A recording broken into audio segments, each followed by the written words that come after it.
ജോയാലുക്ക ആശ്രിതം എന്ന നിങ്ങളുടെ പ്രിയപ്പെട്ട മ്യൂസിക്കൽ ചാറ്റ് ഷോയിലേക്ക് കേരള ടിവിയുടെ എല്ലാ മാന്യ പ്രേക്ഷകർക്കും ഹൃദയം നിറഞ്ഞ സ്വാഗതം. ഇന്നും നമ്മളോടൊപ്പം നമ്മുടെ പ്രിയപ്പെട്ട അഭിനയ തിലകം, അഭിനയ ചക്രവർത്തി, നമ്മുടെ പ്രിയപ്പെട്ട തിലകൻ സാറിന്റെ 6 മക്കളിൽ നമുക്ക് കിട്ടിയ ഒരു അഭിനേതാവാണ്. ഒരുപാട് വർഷങ്ങളായിട്ട് ഈ ഇൻഡസ്ട്രിയിലുള്ള ഒരുപാട് എക്സ്പീരിയൻസ്ഡ് ആയിട്ടുള്ള ഒരു മഹാനടനാണ് ഷമ്മി തിലകൻ. ഷമ്മി തിലകൻ ചേട്ടാ, നമസ്കാരം. എന്താണ് ഈ ഒരു പ്രസരിപ്പിന്റെയും ഈ ഊർജ്ജസ്വലതയുടെയും ഈ ഒരു എല്ലാവർക്കും സ്നേഹം മാത്രം ചൊരിയുന്ന അല്ലെങ്കിൽ നല്ലൊരു മനസ്സിന്റെ നല്ലൊരു പ്രവൃത്തിയുടെ ഈ ഉത്സാഹത്തിന്റെ രഹസ്യം? വ്യക്തമാക്കി പറഞ്ഞ മനസ്സിൽ കള്ളത്തരമില്ല. നല്ലൊരു കുടുംബനാഥൻ അല്ലെ എന്നൊന്നും പറയാൻ പറ്റത്തില്ല. ഒരാളെ ഉള്ളൂ. ഞാൻ വീട്ടിൽ ഒരു കാര്യം നോക്കാറില്ല. പൈസ കൊണ്ട് പെൺപിള്ളെ കൊടുത്തേക്ക് അത് നോക്കിക്കൊണ്ട്. ചിലര് സ്വയം അങ്ങനെ ചെയ്യുന്നില്ല. ചിലപ്പോ ചേച്ചിയും കൊച്ചിനോട് ചോദിച്ചു കഴിഞ്ഞാൽ അവര് ഭയങ്കര ഹാപ്പി ആയിരുന്നിരിക്കാം. ഒരിക്കലും ഇല്ല. ഒരു കടയിൽ പോകാനായിട്ട് ഇപ്പൊ ചിലപ്പോ വണ്ടി എടുത്തിട്ട് പെൺപിള്ളേർ പോകാൻ ഓട്ടോ പിടിച്ചു എന്നെ കൊണ്ട് പരിഭവങ്ങളും പരാതികളും ഉള്ള ഒരു ഭാര്യയാണോ അത് എന്തും സഹിക്കുന്ന? പരിഭവവും പരാതികളും ഒക്കെ ഉണ്ട്, അതുപോലെ തന്നെ എന്നെ സഹിക്കുന്നുമുണ്ട്. അതുകൊണ്ട് കുഴപ്പമില്ല, അഡ്ജസ്റ്റ് ചെയ്ത് പോകും. നമ്മൾ ചേട്ടൻ കഴിഞ്ഞ എപ്പിസോഡിൽ കുറെ കാര്യങ്ങൾ സംസാരിച്ചു. പാട്ട് പാടുന്ന കാര്യം അത് മനസ്സിലായി, നല്ലതായിട്ട് അഭിനയിക്കും, പടം വരാ ഒക്കെ പറഞ്ഞപ്പോഴും ഒരു മുഖ്യ കാര്യം ഞാൻ കഴിഞ്ഞ എപ്പിസോഡിൽ വിട്ടുപോയിട്ടുണ്ട്. മുഖ്യവും എന്നാൽ വളരെ സുപ്രധാനം, ഇതെല്ലാവർക്കും എളുപ്പത്തിൽ ചെയ്യാൻ സാധിക്കാത്തതുമായ കാര്യം. ഒരേ സമയം ഒരു സിനിമയിൽ അഭിനയിക്കുകയും അതേസമയം വേറൊരു ആക്ടറിനെ ശബ്ദം കൊടുക്കുകയും ചെയ്യാന്ന് പറഞ്ഞാൽ വളരെ ബുദ്ധിമുട്ടുള്ള കാര്യമാണ്, പ്രത്യേകിച്ച് ധ്രുവം എന്ന സിനിമയിലൊക്കെ. അതേപോലെ ശരിക്കും ഒരു ഡബിങ് നസീർ സാറിന് വേണ്ടി ആ സിനിമയിലൊക്കെ ഫുൾ നസീർ സാറിന് വേണ്ടി ഡബിങ് മരിച്ചുപോയിരുന്നു. ആ സമയത്തില്ലല്ലോ, അവസാനത്തെ പടമാണത്. നേരത്തെ അവസാനം ഷൂട്ട് ചെയ്ത പടമല്ല, അത് കുറെ 4-5 വർഷം പെട്ടി ഇരുന്നതിന് ശേഷമാണ്. അതിന്റെ സ്ക്രിപ്റ്റ് ഒന്നും ഇല്ലായിരുന്നു. ശരിക്കും ഞാനൊക്കെ പോയി ഇങ്ങനെ റഷ് ഇങ്ങനെ ഇട്ട് ഓടിച്ച് കണ്ട് വായിൽ നോക്കി, ആർട്ടിസ്റ്റുകളുടെ വായി നോക്കി എഴുതിയെടുത്തതാണ് ആ പടം. അത് ഭയങ്കര എക്സ്പീരിയൻസ് ആണ് ആ പടം കൊണ്ടുണ്ടായത്. ആഗ്രഹമുണ്ട്. നമ്മളിപ്പോ ഒത്തിരി പാട്ടൊക്കെ പാടി, എന്നാലും നസീർ സാറിന്റെ ഓർമ്മയ്ക്ക് വേണ്ടി അദ്ദേഹത്തിന്റെ ആ സിനിമയിലോ അല്ലെങ്കിൽ അല്ല, എനിക്ക് സിനിമയിലേ അറിയാവുള്ളൂ. എനിക്ക് അല്ലാതെ ഞാൻ അങ്ങനെ ഒരു മിമിക്രി ആർട്ടിസ്റ്റായിട്ട് ഞാൻ പോയിട്ടില്ല. ഞാൻ ശരിക്കും ജയറാമനെ കണ്ടാണത് പഠിച്ചത്. കാര്യം ജയറാമായിരുന്നു അത് ഡബ് ചെയ്യാനായിട്ടിരുന്നത്. ജയറാമൻ അന്ന് ബുദ്ധിമുട്ട്, കാര്യം ഇത്രയും ഞാൻ തന്നെ 1.5 മാസം എടുത്താണ് ആ പടം ഡബ് ചെയ്ത് തീർത്തു. 1.5 മാസം എടുത്തു. അത്രയും സമയം ജയറാമിന് വേണ്ടെങ്കിൽ കൂടിയും ഒരു 10 ആ പടം ചെയ്യണമെങ്കിൽ എന്തായാലും 10-20 ദിവസമെങ്കിലും മിനിമം ജയറാം നിന്നാൽ മാത്രമേ ചെയ്യാൻ പറ്റുള്ളായിരുന്നു. അത് അന്നത്തെ അവസ്ഥയിൽ ജയറാമിന് അത് പറ്റത്തില്ല. ഭയങ്കര ബിസിയാണ്, ഭയങ്കര ബിസി ടൈം. അപ്പൊ അത് പറ്റാതെ വന്നപ്പോൾ എന്റെ ശബ്ദത്തിൽ ഈ ശബ്ദത്തിൽ നസീർ സാറിന് ഡബ് ചെയ്യാം എന്ന് വിളിച്ചാണ് എന്നെ വിളിക്കുന്നത്. ഞാൻ പറഞ്ഞു, നസീർ സാറിന്റെ മുഖത്ത് എന്റെ ഈ ശബ്ദം ഞാൻ അംഗീകരിക്കില്ല എന്നല്ല, അംഗീകരിക്കാൻ അവരെഴുതി കാണിക്കാന്ന് വിചാരിച്ചു. ആ ശബ്ദത്തിന് ഇതെന്ന് ദയവ് നിങ്ങൾ അംഗീകരിക്കാന്ന് ടൈറ്റിൽ എഴുതി കാണിക്കാന്ന് വിചാരിച്ചിട്ടാണ് ചെയ്തത്. ഞാൻ പറഞ്ഞോ, ഞാനത് അങ്ങേരോട് ഞാൻ വളരെ ഇഷ്ടപ്പെടുന്ന ഒരു നടനാണ് നസീർ. ആ നസീറിനോട് ഞാൻ കാണിക്കുന്ന ഒരു വലിയ ഇതാണ്. എന്റെ ശബ്ദം കാണിച്ചാൽ അതൊരു ചീത്തയായി നശിപ്പിക്കാൻ ഞാൻ ട്രൈ ചെയ്യാം. ഈ കൈയിൽ കിടന്നാണ് അവൻ വളർന്നത്, ഈ നെഞ്ചിലാണ് അവൻ കുത്തിയത്. പണ്ടവൻ എന്റെ നെഞ്ചിലാഞ്ഞു ചവിട്ടുമ്പോൾ എനിക്ക് വേദനിക്കില്ലായിരുന്നു. പക്ഷേ ഇന്നവൻ എന്റെ ചങ്കിലാണ് കുത്തിയത്. എന്റെ എല്ലാമായിരുന്ന എന്റെ പൊന്നുമോളുടെ ആത്മാവിന് നിത്യശാന്തി കിട്ടണമെങ്കിൽ, ഈ പയ്യമ്പള്ളി തറവാട്ടിൽ വീണ ഈ കളങ്കപ്പാട് മായ്ക്കണമെങ്കിൽ ശരിക്കും അവളെ ചതിച്ചവന്റെ ചോര കിട്ടിയേ മതിയാകും. എനിക്ക് തോന്നുന്നത് അഭിനയിച്ചതിൽ ഏറ്റവും നല്ല പടം. അതിലൊരു സീനുണ്ട്, അതിനകത്ത് മോള് മരിച്ചു കിടക്കുന്നത്. അതൊരു ഡയലോഗുണ്ട്, ഒരു രാജകുമാരിയെ പോലെ ഞാൻ നിന്നെ വളർത്തിയില്ല, എന്നിട്ടും ഞാൻ വരുന്നവരെ ഒന്ന് കാത്തിരിക്കും. കാര്യം മിമിക്രി ആരും ചെയ്തിട്ടില്ല. നസീർ സാർ കരയുന്ന ഒരു സീൻ, ഒരു രാജകുമാരിയെ പോലെ നിന്നെ ഞാൻ വളർത്തിയില്ല, എന്നിട്ടും ഞാൻ വരുന്നവരെ ഒന്ന് കാത്തിരിക്കാൻ. പറഞ്ഞൊരു കരച്ചിലുണ്ട്. ഒരു അമ്മൂ, ഞാൻ കിടന്ന് വെള്ളം കുടിച്ച് ഞാൻ പറയാല്ല, എനിക്ക് പറയാൻ പറ്റില്ല, അത്ര സീനാണ്, ഭയങ്കര സീനാണ്. എനിക്ക് ഒരു പാട്ട് കേൾക്കാൻ ഒരാഗ്രഹം. ഈ നമ്മുടെ എന്താ പറയാ മഹാനടൻ തിലകൻ സാറിന്റെ മകൻ എന്ന നിലയില് അച്ഛന് വേണ്ടി എന്തെങ്കിലും ഒരു പാട്ട് പാടണമെന്നൊക്കെ തോന്നിപ്പോവാൻ? അത് തീർച്ചയായിട്ടും ഞാൻ അച്ഛന് ഏറ്റവും ഇഷ്ടമുള്ള ഒരു പാട്ടാണ്. അത് അച്ഛന്റെ അവസാനത്തെ മരിക്കുന്ന സമയത്തിന് കുറച്ച് മുമ്പ് വരെയുള്ള അച്ഛൻ്റെ നമ്മൾ വിളിക്കുമ്പോ കേൾക്കുന്ന അതായിരുന്നു. അത് ചന്ദ്രകളഭം ചാർത്തി കൊടുക്കുന്നു. മനസ്സിലായത് എന്തുകൊണ്ട് ആ പാട്ടോട് ഇത്ര ഇഷ്ടം? ഭയങ്കര കാര്യം അച്ഛനെ ഈ ലോകത്തു നിന്ന് പിരിയാൻ അച്ഛന് ഒട്ടും താല്പര്യമില്ല. അത് സത്യമാണ്. അച്ഛന് ഏറ്റവും വലിയ ആഗ്രഹം എന്ന് പറയുന്ന ഒരു കാര്യം നടക്കാതാണ് പോയിരിക്കുന്നത്. അച്ഛന്റെ ആത്മകഥയിലുണ്ട്. അതിനുവേണ്ടി പുള്ളി ഒത്തിരി പ്രിപ്പയർ ചെയ്ത് വെച്ചിട്ടുണ്ടായിരുന്നു. അതെന്ന് പറഞ്ഞാൽ ശരിക്കും ഒരു ആത്മകഥ അല്ലത്. അതൊരു അടുത്ത ജനറേഷനുള്ള വേണമെങ്കിൽ ഒരു റെഫറൻസ് ഗ്രന്ഥമായിട്ട് ഉപയോഗിക്കാവുന്ന അഭിനയകലയെക്കുറിച്ചുമൊക്കെയുള്ള ഒരു റെഫറൻസ് ഗ്രന്ഥമായിട്ട് എങ്ങനെ അഭിനയിക്കണം, അല്ലെങ്കിൽ ഒരു നടൻ എങ്ങനെ ജനിക്കുന്നു എന്നുള്ള, എങ്ങനെയാണ് ഒരു നടൻ, എങ്ങനെ അവൻ ഒരു നടനാകാനായിട്ട് അവൻ എന്തൊക്കെ ചെയ്യണം, ഇങ്ങനെയുള്ള പല പല കാര്യങ്ങളും പോകേണ്ട ഒരു ഇതായിരുന്നു. അത് ശരിക്കും അടുത്ത തലമുറയ്ക്കുള്ള ഒരു ഭയങ്കര ഒരു എഴുതി വെച്ചിട്ടില്ല. കുറെ ഡയറി കുറിപ്പുകളും കാര്യങ്ങളും ഒക്കെ ഉള്ളൂ. ഞാനിപ്പോ അതിന് എന്റെ ഒരു ഓർമ്മക്കുറിപ്പായിട്ട് ഞാൻ എഴുതുന്നുണ്ട്. അതെന്ന് പറയുന്നത് ഞാൻ അച്ഛനുമായിട്ട് ഇതായ നാടകം കാലഘട്ടം മുതലുള്ള. പെട്ടെന്നൊരു ചോദ്യം തിലകൻ സാറിന്റെ നമുക്ക് പടങ്ങൾ കൈയിൽ എണ്ണാൻ പറ്റത്തില്ല. എന്തായാലും ചേട്ടന് ഇഷ്ടപ്പെട്ട കുറച്ച് കഥാപാത്രങ്ങൾ പെട്ടെന്ന് പറയാൻ പറ്റുമോ? എനിക്ക് പെരുന്തച്ഛൻ അത്ര വലിയ ഇഷ്ടമുള്ള പടം പെരുന്തച്ഛനാണ്. ആ സമയത്ത് എനിക്ക് ഇഷ്ടപ്പെട്ട കാട്ടുകൂക്കരയായിരുന്നു. അച്ഛൻ കാട്ടുകൂര അസലായിട്ട് ചെയ്തൊരു പടം. അപ്പൊ അച്ഛന് വേണ്ടി അദ്ദേഹം ഇതെല്ലാം മോളിൽ നിന്ന് കാണുന്നുണ്ട്. ഷമ്മിച്ചേട്ടൻ പാടുന്ന കാണും. ഷമ്മിച്ചേട്ടൻ ഇനിയുള്ള ജീവിതത്തിന് വേണ്ടി അദ്ദേഹത്തിന്റെ പ്രാർത്ഥനകളുണ്ട്. അപ്പൊ ഒരു പാട്ട്. ചന്ദ്രകളഭം ചാത്തിയുറങ്ങും തീരം ഇന്ദ്രധനുസിൻ തൂവൽക്കുഴിയും തീരം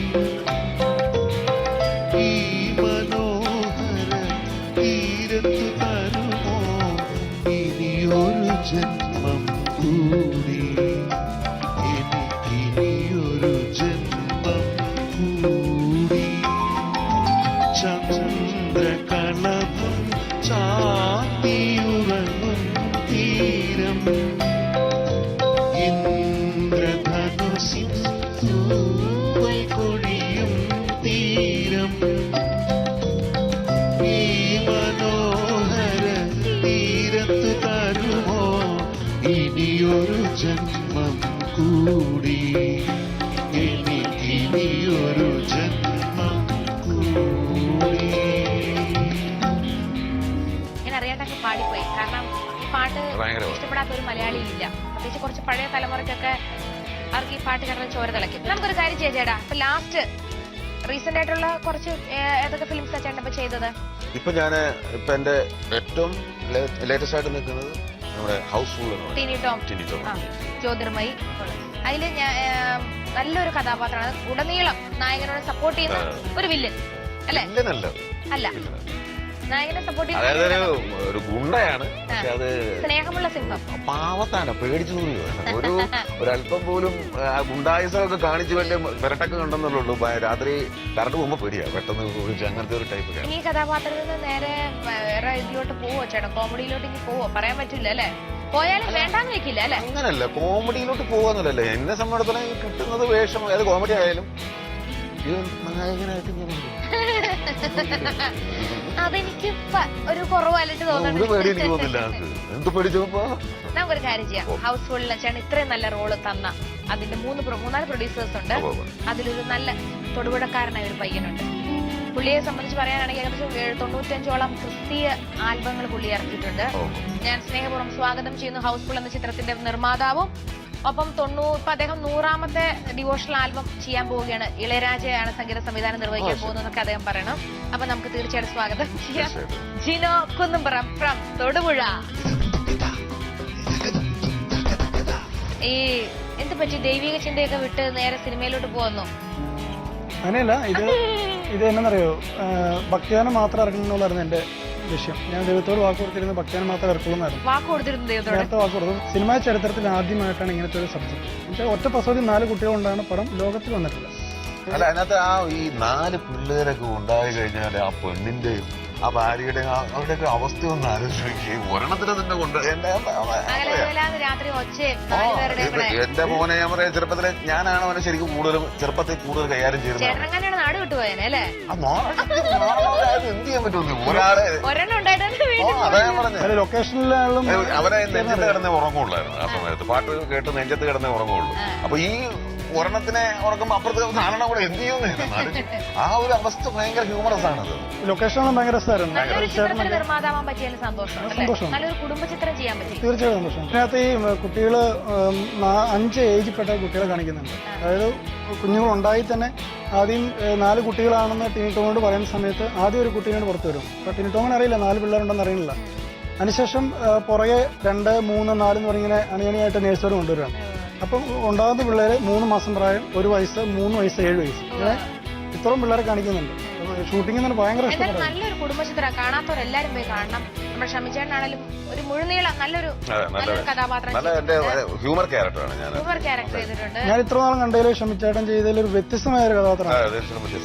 ശരിക്കും പലരും പറഞ്ഞല്ലോ ഞാൻ വളരെ തികച്ചും വ്യത്യസ്തമായ വേഷമാണ് ഇതെനിക്ക് അന്തസ്സോടെ പറയാൻ തികച്ചും വ്യത്യസ്തമായ കാരണം ജീവിതത്തിൽ ഡാൻസ് കളിക്കുന്നത് ഈ പടത്തിലായിരിക്കും അല്ലെ? ഡാൻസ് ചെയ്തിട്ടുണ്ട്, വേറെ പടത്തിൽ ചെയ്തിട്ടുണ്ട്. പക്ഷെ ഇതിനകത്ത് ചെയ്തത്രയും ഡോമിനേറ്റ് ചെയ്യാൻ ചെയ്തിട്ടില്ല. ഇനി ഇത് നിർത്താൻ ഉദ്ദേശിക്കുന്നു, അത് ഈ പടത്തിന്റെ പോക്കനുസരിച്ച് ഇനി അഥവാ ഷമിച്ചേട്ടനെ വെച്ചിട്ട് ഉഗ്രൻ സിനിമ ചെയ്യാൻ ആഗ്രഹിക്കുന്നു? അയ്യോ അങ്ങനെയൊന്നുമില്ല. നല്ല കാര്യം കണ്ടായിരുന്നാണ് അത് കളഞ്ഞു. ഇതാണ് ഇതിന്റെ കുഴപ്പം. ഒരു മനസ്സിൽ ആഗ്രഹം ഉണ്ടായിരുന്നു, ഇപ്പൊ വളരെ കളഞ്ഞു. ഷമ്മിച്ചേട്ടനെ വെച്ചുണ്ടാകാൻ ആഗ്രഹം ഉണ്ടോ എന്ന് ചോദിച്ചപ്പോ ഇല്ലെന്ന്. റിമി ലൊക്കേഷനിൽ പുതിയ ആൾക്കാരെല്ലാവരും, ഡയറക്ടർ പുതിയ ആളാണ്, ക്യാമറ പുതിയ ആളാണ്, എല്ലാവരും പുതിയൊരു കൂട്ടായ്മയുടെയാണ് ചിത്രമാണത്. അപ്പം ഷമ്മിച്ചേട്ടൻ ഇത്ര സീനിയറായിട്ട് ആദ്യമൊക്കെ ഞങ്ങളിങ്ങനെ അടുക്കാനൊക്കെ ഒരുപാട് വിഷമായിരുന്നു. പക്ഷെ അങ്ങോട്ട് അടുക്കുന്നതിനേക്കാളും ഇങ്ങോട്ട് ഞങ്ങളുടെ അടുത്തേക്ക് വന്ന് പരിചയപ്പെടുകയും ഒന്നിച്ചിന് ഭക്ഷണം കഴിക്കുകയും നല്ലൊരു. അല്ല അത് മാത്രമല്ല, ആ പടം എനിക്ക് ഒരിക്കലും മറക്കാൻ പറ്റാത്ത പടം. ആ പടത്തിന്റെ സെറ്റിൽ നിന്നാണ് ഞാൻ ഇതിന്റെ അകത്ത് ഈ സോങ് എടുക്കുന്നതിന്റെ തലേദിവസമാണ് അച്ഛന് സീരിയസ് ആയിട്ട് ട്രിവാൻഡ്രത്ത് അഡ്മിറ്റ് ആകുന്നു. അന്ന് രാത്രി എവിടെ ഞാൻ പോകുന്നു. അത് ഒരു ദിവസം ഞാൻ അഭിനയിച്ചില്ല, 2 ദിവസം ഷമിച്ചേട്ടന് ഒരുപാട്. അത് എന്റെ ഡയറിയിൽ അത് ഉള്ള അങ്ങനെ ഡീറ്റെയിൽ ആയിട്ട് എഴുതിയിട്ടുള്ളൊരു പടമാണ് ഈ രീതിയിൽ. ഈ പടത്തിന് എനിക്ക് ഒത്തിരി വന്ന എല്ലാ പടം ഇറങ്ങുമ്പോൾ കോളുകൾ വരുന്നു. ആ കോളുകളിൽ ഏറ്റവും കൂടുതൽ നല്ല എന്താ പറയുക, ശരിക്കത് കാണേണ്ട പടവും കൂടെയാണ്. കാര്യം ഒരു സ്ത്രീ എങ്ങനെ അല്ലെങ്കിൽ എന്താണ് ഒരു ഭാര്യയും ഭർത്താവും 4 പിള്ളേരെയൊക്കെ എങ്ങനെ നോക്കുന്ന ഒരു അവസ്ഥ, അതിന്റെ ഒരു ഗതികേട് അല്ലേ, അതൊക്കെ ഭയങ്കരമായിട്ട്, അതൊക്കെ ശരിക്കും ഒരു ഫാമിലിയായിട്ട് പോയി കാണുന്ന പടമാണ്. ഇതിനകത്ത് മെയിൻ മെസ്സേജ് പെട്ടെന്ന് പറയാം. അതായത് ഈ 4 പിള്ളേരെ വളർത്താൻ വേണ്ടി ഒരുപാട് പേരെ വീട്ടില് സെർവന്റ് ആയിട്ട് വെക്കും. വന്നൊരു മുഴുവൻ ഇവരുടെ ശല്യം കാരണം പോവാണ്. അവസാനം ചിറ്റപ്പൻ എന്ന് പറഞ്ഞിട്ട് വിജയരാഘവനെ വിളിച്ചു വരുത്തി, അയാളും പോവാണ്. അവസാനം 2 പേരെ ജോലി പോകുന്നു. ഒരുപാട് സെന്റിമെന്റ്സ് ഒക്കെ ഒത്തിരി വർക്കൗട്ട് ആയിട്ടൊരു പടമാണ്. വെറും ഒരു ഹ്യൂമർ പടം അല്ലത്. ഹ്യൂമറുണ്ട്, ഹ്യൂമറാണ് കൂടുതൽ ഒക്കെ ഉള്ളത്. എല്ലാം ഞാനും ഒക്കെ ഹ്യൂമർ ആചരിക്കുക, എങ്കിൽ കൂടി അത് ഹ്യൂമറിനേക്കാളും നല്ല സന്ദേശമുള്ള പടമാണ്. അതുകൊണ്ട് തന്നെ ഫാമിലി നന്നായിട്ട് കയറി കാണണമെന്നുള്ള, അവർ കണ്ടിരിക്കണം, ആ പടം കാണണം. അതിന്റെ ഒരു തീർച്ചയായിട്ടും. അപ്പൊ ഒത്തിരി സന്തോഷം ജിനോ, ഷമിച്ചേട്ടാ, നിങ്ങൾക്ക് 2 പേർക്കും ഇവിടെ വന്നതിലും റിതം എന്ന പ്രോഗ്രാമിലോട്ട് ഒരുപാട് കാര്യങ്ങൾ. ഷമിച്ചേട്ടന് ഇനിയും പോരാ, കാരണം സമയം തികഞ്ഞില്ല എന്ന് എനിക്ക് തോന്നുന്നു. 2 എപ്പിസോഡ് കിട്ടിയാലേ ഷമിച്ചേട്ടന് ഇനി എന്തെങ്കിലുമൊക്കെ കുറച്ചെങ്കിലും കാര്യങ്ങൾ കിട്ടുള്ളൂ. കാരണം അത് കുറ്റം പറഞ്ഞിട്ട് കാര്യമില്ല, എപ്പോ തുടങ്ങിയതാണല്ലോ ഈ ഫീൽഡിൽ, എന്ന് തൊട്ട് തുടങ്ങിയതാണ്. അപ്പൊ അതിന്റെ ഒരുപാട് അനുഭവങ്ങൾ പറയാനും ചോദിക്കാനും നമുക്ക് കേട്ടിരിക്കാനൊക്കെ ഒത്തിരി കാര്യങ്ങളുണ്ട്. എന്തായാലും ഈ ഒരു പരിപാടിയിലൂടെ എനിക്ക് ചേട്ടനോട് കുറച്ച് സംസാരിക്കാനും, ചേട്ടനെ വ്യക്തിയെ കൂടുതൽ